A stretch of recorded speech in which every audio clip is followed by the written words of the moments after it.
Hello, everybody. Welcome back to another edition of Hurricane U. This time around, joined by Dr. Phil Klotzbach. He's out in Colorado. I'm in Wilmington, North Carolina. The subject today, seasonal forecasting and what the value of those forecasts are and what you, as a consumer of those products, when you hear them from either CSU, you've heard them for a long time. You've seen those forecasts going back to, I think, 1984. Is that right, Phil? That's correct, yes. And then to the NOAA forecast, and now there's a whole bunch of other ones, and we'll get Dr. Klotzbach to kind of talk about the website that they have where you can track all of those other ones. So, Phil, Dr. Klotzbach, welcome back to Hurricane U. Thanks for joining me. Yeah, thanks so much, Mark. Hope all's going well in North Carolina. So far, so good, although I do have a thunderstorm to my south that will hopefully stay there. We'll see. It's that time of year. So to just jump right in, let's just briefly talk about, I think this is a good place to set the stage here. The CSU forecast for 2024 is, in a nutshell, what? Yeah, it's an extremely busy Atlantic hurricane season. So our first forecast came out in early April. At that time, we forecast 23 named storms. Of those 23, 11 becoming hurricanes, and of those 11, 5 becoming major category 3, 4, 5 hurricanes, which is well above the long-term average of 14 storms, 7 hurricanes, and 3 major hurricanes. And, the forecast came out in early April, and now it's late May, and we're still calling for a well above normal season. We'll formally update it June 11th, but unfortunately, not much has changed to cause us to want to reduce those numbers with our update. And the ACE probably going to be, very high this year. The accumulated cyclone energy goes without saying. All that very warm water, anomalously so, should lead to an anomalously high ACE as well. That's correct. Yeah. So we have a very warm Atlantic, a very warm Caribbean, and basically just a lot of fuel out there for storms. And in the Pacific Ocean, last year we had kind of El Nino kind of trying to somewhat counteract that and at least knock down the storms in the western half of the basin, which help in terms of impacts. But this year, that El Nino is on its last legs, if not already dead, likely to transition over to La Nina. So last year, we had kind of these two big forces, the super hot Atlantic and the El Nino, kind of pulling against each other. This year, they're going to both be very likely pulling the same direction, which is why our forecast is extremely high. NOAA's forecast is very high, and pretty much everyone else that does the seasonal forecasting game is also forecasting a very busy season in 2024. So a little bit of history before we get into the meat and potatoes of, okay, what's the value of these forecasts? So did Colorado State University with the late, great Dr. Bill Gray start this, basically? That's correct. So he was the first one to do the seasonal forecast in the Atlantic basin. So there was a gentleman, Neville Nichols, who was playing around with doing seasonal forecasts down in Australia. And so he actually came out to visit CSU, and they were kind of bouncing ideas off each other about seasonal predictions. So Neville was the first one to do it in the Southern Hemisphere, and Bill Gray was the first one to do it in the Northern Hemisphere. So as you mentioned before, CSU, we've been doing these forecasts since 1984. So this is year number 41 of these predictions. Wow. And so how would you say things have changed since 41 years ago? And that could be an entire lecture, I'm sure. But, you're pretty good at making things brief. So there's more tools available for folks like you and your team to analyze, but how have things changed in 41 years?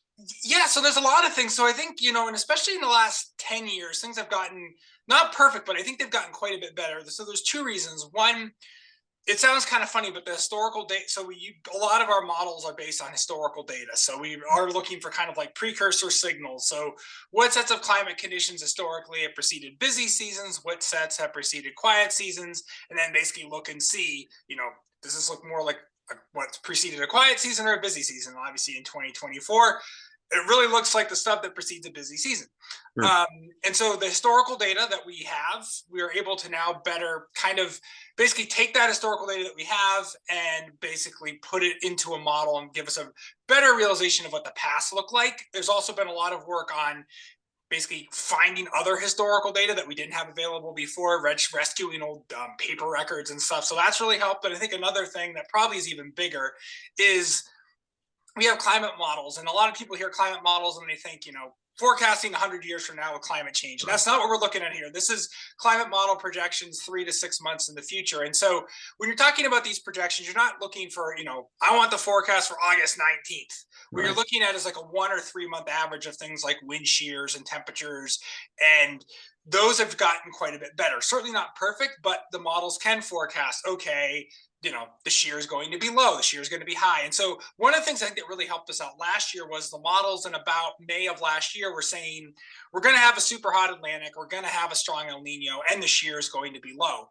And so that gave us confidence to actually forecast a relatively busy season last year, whereas historically kind of the prevailing wisdom was if you have a strong El Nino, it dominates over anything else. And then last year, because the Atlantic was so blasted hot, it kind of at least somewhat dominated over the El Nino, such that even though we had that strong El Nino, we had really low shear. So, Dr. Gray passed away in 2016. But if you had told Dr. Gray that, we would have 100 days of named storms last year in a strong El Nino, he would have not believed you.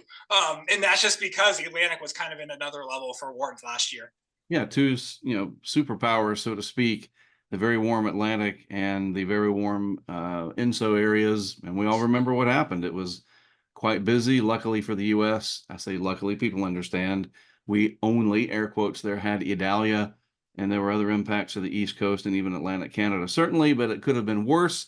And we don't know for sure, see that worse in 2024 because we have removed the El Nino. The El Nino is basically gone. Now it's a matter of, the atmosphere sort of catching up, and do we see the La Nina take shape and so forth. All right, so there was a time when, let's just talk a little bit about history. So what was the evolution of the CSU seasonal forecast? Did they always come out in December and then another one in April? And then, so just kind of walk me through that if you can. You're pretty good at stats. Yeah. So CSU has done seasonal forecasts in June and August every year since 1984. And then I'm trying to remember which year, they started doing December forecasts in the early 1990s. April forecast started in 95. We stopped doing the December forecasts around 2010 just because there's really not a lot of skill. One of the predictors that Dr. Gray really hung his hat on was these stratospheric winds, so winds really high up in the atmosphere, 30 to 50 millibars, and those really just haven't worked. So we kind of lost our big predictor. So there's not many groups that do forecasts in December. There's just a ton that can change. And so those are discontinued. We also started doing July updates around 2010, 2011, I believe. So we now every year do 4 forecasts. We do one in April, and in June, and July, and August, all around the 5th, 10th of the month, depending on availability and everything else. And then from August through October, we do forecasts every 2 weeks. And so that's not a seasonal forecast, that's a 2-week forecast. So say August 5th, we put out a 2-week forecast for August 6th to 20th or whatever. And basically what that's trying to do is kind of pinpoint when during the season we expect to see a lot of activity. Because you can have a really gangbuster season, has a quiet period, or a kind of a dead season, has a busy period. And for example, last year, the first 2-week forecast came out in early August, and we're like, not much going on. But then the next one coming out around August 18th, and we're like, holy cow, things are about to get busy and really busy in a hurry. And that actually did verify quite nicely. So that's why we do these 2-week forecasts. And then probably the most important thing, and probably not that many people actually look at, but is the verification. Every year we do a verification. We go into a lot of detail describing the season, the dynamics of the season, and then, how good were the forecasts? Did the forecast not verify well? And we start to kind of talk about, okay, here's what we might implement for the following season to kind of, basically try. We're always trying to improve the forecast. And that's one thing with all of the models that we develop is we develop a model, but we don't just say, put it on a shelf and say we're going to run it for the next 15 years. You're always looking at ways to improve the model. And as the historical data gets better, we can now even look at maybe some wind fields and things that we used to not be able to use just because the measurements were not as good. So for example, one of the things that we do now is, so when Bill Gray started doing these forecasts, he always looked at winds high up in the atmosphere at like 30,000 feet. And it's not to say that those aren't important. They really, really are. But when you look at the correlations, they're actually a little better with winds near the ocean surface. But back 30, 40 years ago, we just didn't have the ability to be able to measure those winds within, half a meter per second. But Yep. now we can. And so now we can use those level winds. So, Gray was like, I would have probably used them had we been able to measure them, but now we actually can. So those kinds of things I think will hopefully continue to improve the forecast in the future, just because the better we know what's going on now, Yep. the better we can forecast the future. Yeah, the input part, and it's been refined over the years, and that makes sense. And so now let's just speak strictly about Colorado State University's forecast each year. Who's the audience, so to speak? Is it everyone, or is there a specific audience that you really hope these people look at it? Because, and we'll get into this, what's the value of it? Months in advance, it looks like it could be a big season. So what? So who's the audience? I mean, I think we don't tailor the forecast document or anything to any specific person, and we're trying to, there's a lot of like meat and detail in the forecast that probably a lot of people don't really care Right. about, but there are some, like, I guess you call them more like power users that want to know the forecast uncertainty, and they want the probability of exceedance curves, but that's more like your stats people. But there's a lot of people that just want to know, how busy is the season going to be, and they don't care about that. So we try to kind of have, we have like a top level, like abstract and everything else, and then we go into more and more detail. So ideally trying to make it digestible for everybody. I mean, I'm sure there's people that would prefer it in a different format, and there's a possibility you may change the format of the forecast a bit. Not, the forecast numbers will still be developed somewhat the same way. Maybe the way that the forecast looks online and everything may change with time. We're trying to always make it more accessible and user friendly. But yeah, I mean, I think really the idea is we always stress with the seasonal forecast. It's an informational tool. People are really curious. They want to know how busy the season is going to be, but it's not a preparedness tool. We always stress it just takes that one hurricane near you to make it an active season. And in general, if you take 10 busy seasons, 10 quiet seasons, you will see a lot more landfalls in the busy seasons. But for any one year, the odds of any one spot getting hit are very low. Right. But it's never zero. And so, we emphasize people need to prepare the same every year. But I also don't like the attitude where people are like, oh, it doesn't matter how busy the season is. We can, the odds of landfall don't change. They certainly do. If you're talking busy hurricane season, the odds go up. But the smaller the region that you care about, the lower the likelihood anyone's, one spot is going to get hit by a storm in any year. Right. But the odds of the broader the region, generally the higher skill you have at predicting it, and also just obviously the higher the odds of that area being impacted. So we do probabilities of landfall. We don't forecast specific numbers of storms hitting a specific area just because there's not much skill at that. And I think too, since hurricanes affect everybody in the United States one way or the other in all kinds of ways, from insurance costs to fuel prices, supply chains, whatever. You think about a very impactful season where a lot of resources are being used along the coastal areas. Even if you're in Spokane, Washington, or Missoula, Montana, or Juneau, Alaska, those hurricanes are affecting you some way. And yeah, correct. Yeah. And we even saw after Eta and Iota in 2020, that caused basically migration changes. People migrated out of those countries because it was so bad. So they can cause a lot. It can be a big deal, obviously, regardless of, whether you're actually getting impacted by the hurricane. Prices will change, and you see big. Certainly after Katrina, the price of gas went through the roof for a while, and it came back down. Now those prices after Katrina would seem bargain basement compared to what we're paying now. But in 2005, the fact that you were paying $2 a gallon for gas was big news, obviously, in addition to the horrible stuff that Katrina did. So certainly these storms can have very significant impacts outside of the region that was actually impacted by the surge and the rain and the wind. I think too that it helps people to, at least because we're so busy, we have so much going on, so much screen time activity now, that there's a lot of different things competing for our attention, that this notion that there's an article, a tweet, or whatever, that Colorado State is forecasting an extremely busy hurricane season. I believe that that's a good thing for people to know. Like, I would want to know ahead of time, even if I was not in this business, but I was just a homeowner and I lived on the coast like I do now. If you removed my career out of that, and maybe I'm an engineer or something at GE, which we have here, or Corning or whatever, that I would certainly want to know. And I think but I'm biased because I am pretty to it. But we do see the annual, that's what they always say. That's what they said last year. They're never right. They're just throwing stuff. I could do better, blah, blah, blah, blah, you know. And so I wanted to just address that a little bit because you see it. And how do you sort of roll with that? And you can't answer everybody on social media. It's probably not healthy. You know how they say, don't read the comments. But the naysayers, I mean, there's some people who are never going to get through to, they just think they know it all. But there is value to this beyond just press releases and attention for Phil Klotzbach. You guys are doing work that's only 41 years old. In geologic time, I can't even do any representation of how fast that is and how what a insignificant blip that is. And even 50 years from now, whoever takes up the mantle, imagine what we'll be able to do, where maybe, just maybe, we will be able to know within a 10-day window, 3 months out, Texas is probably going to get a tropical cyclone. Then you could start getting people better prepared. You have to start somewhere. This is my argument. I can't wait to hear yours. But 41 years, significant, but it's still nothing compared to, geologic time and as things evolve. Yeah, and so I mean, first of all, to try to address the one comment, people say they say that every year. We don't.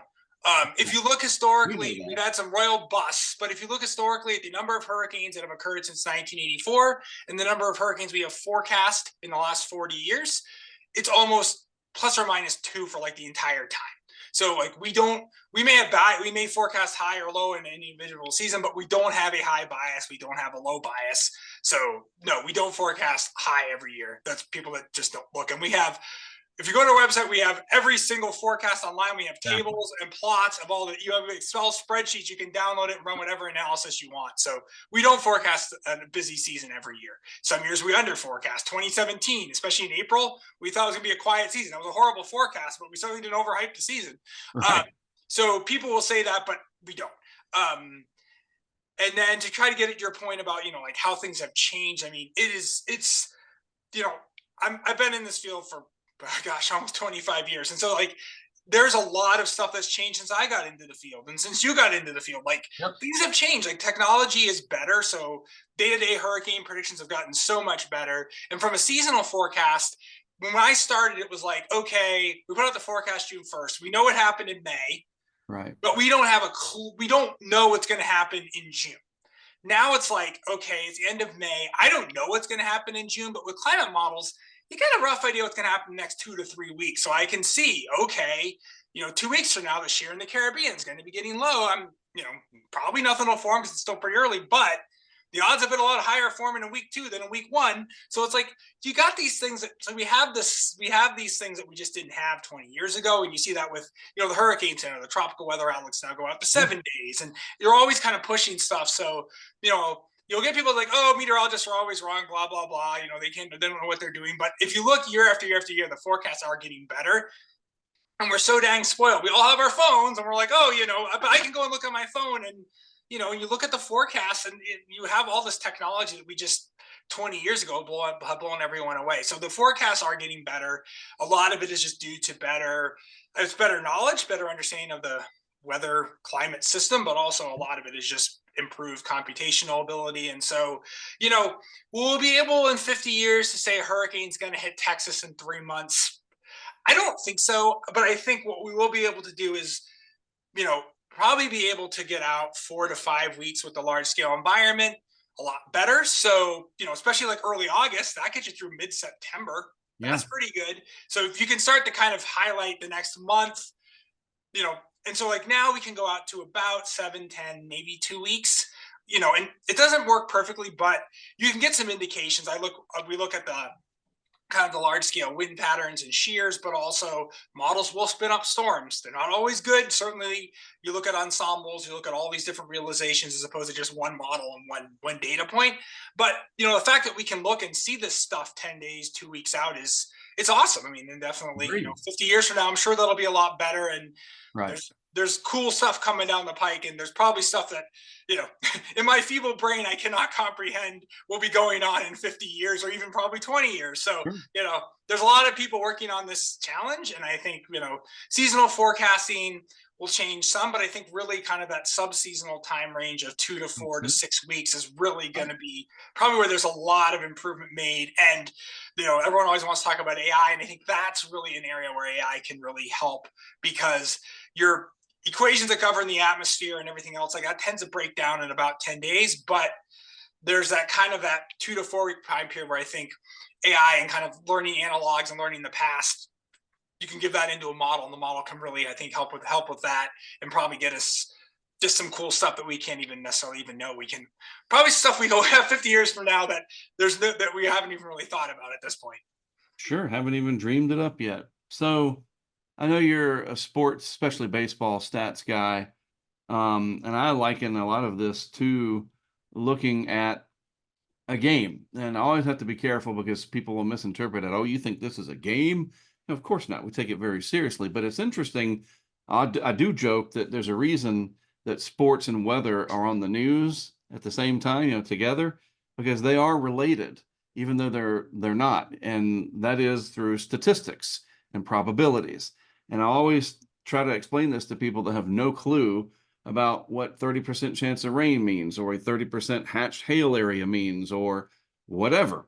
That I try to say, look, there's instances where you could have a 93% free throw shooter on the line, and he's trying to make 3, he or she, whatever the case may be, to win the game, and they could miss all 3. They can make all 3, they can make 2 out of the 3, whatever. It's all probability. Now, that is not the same as what's going on in meteorology, but it's still probability. And so to that end, people often ask, and they say, and they're kind of negative about it. You've seen this too. All right, well, you issue a forecast in April. Why don't you just stick to that? And you're updating it 3 or 4 times. That's cheating.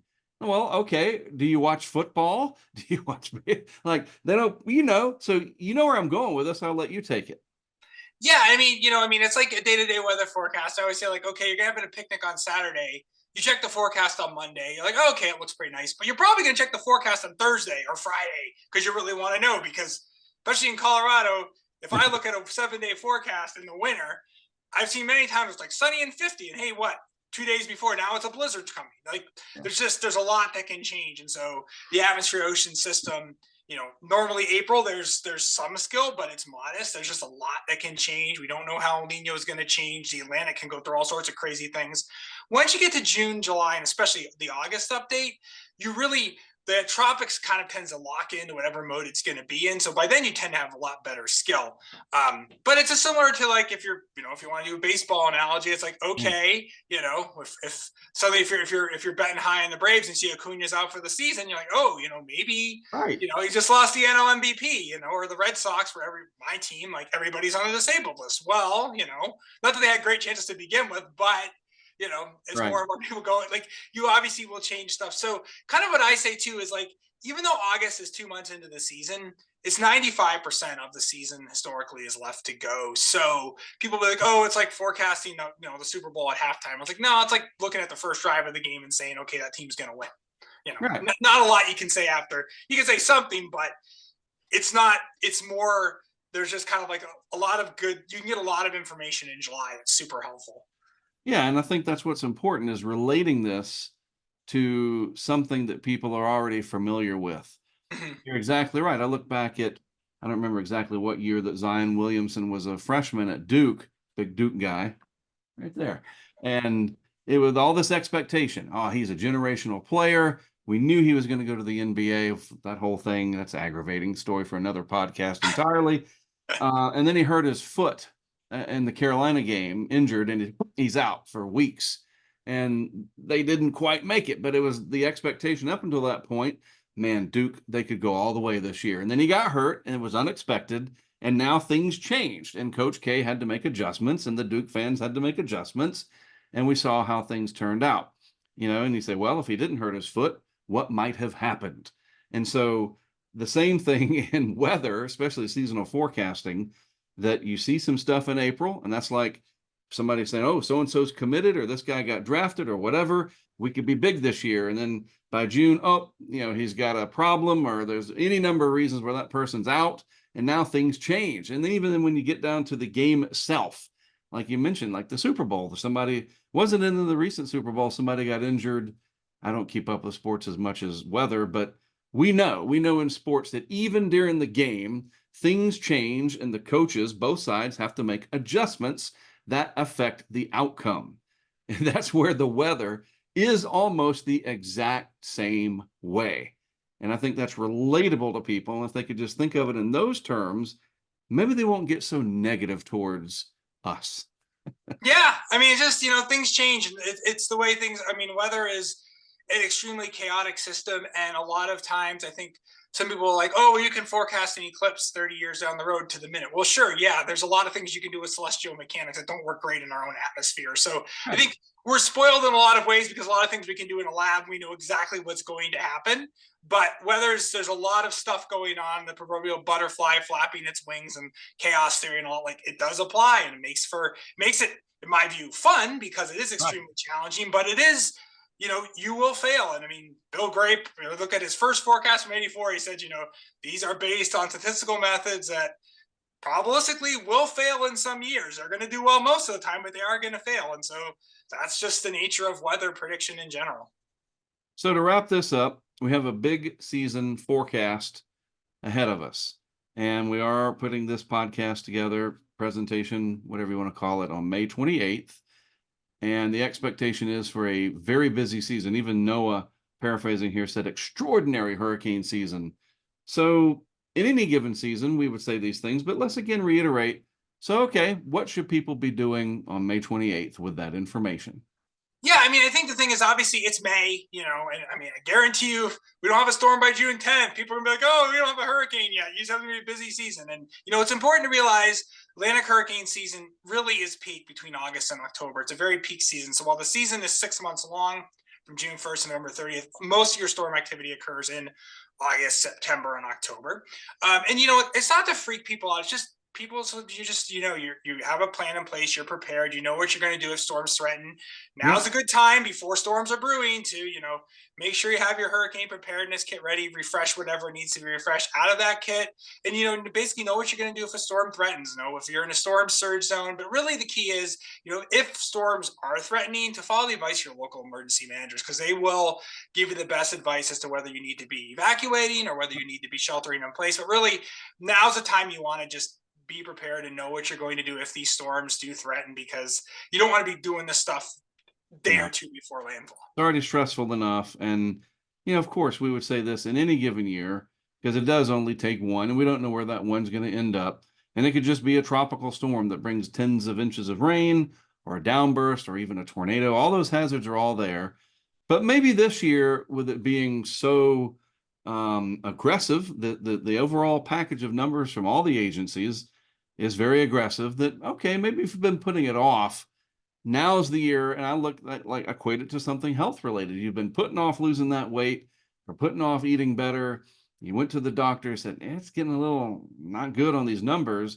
You really should do something now. Like, again, try to relate it to something that we're very familiar with already, that it's not fear mongering. It's not doom and gloom. We have to deal with these hurricanes. They have shaped U.S. history. And it's almost time. So I really appreciate your insight onto this. I know that seasonal forecasting gets a lot of it. It's definitely polarizing. And for people that don't understand it thoroughly, hopefully this sheds a little bit more light on it. Real quick, the website that the Barcelona is what I... Yeah. Where they can see the whole ball of wax. Yes, yeah. So our group at CSU partnered with the Barcelona Supercomputing Center, and it's called seasonalhurricanepredictions.org. So seasonal hurricane predictions, one word.org. And there's forecasts from, I think, almost 30 different groups on that website. And they're updated.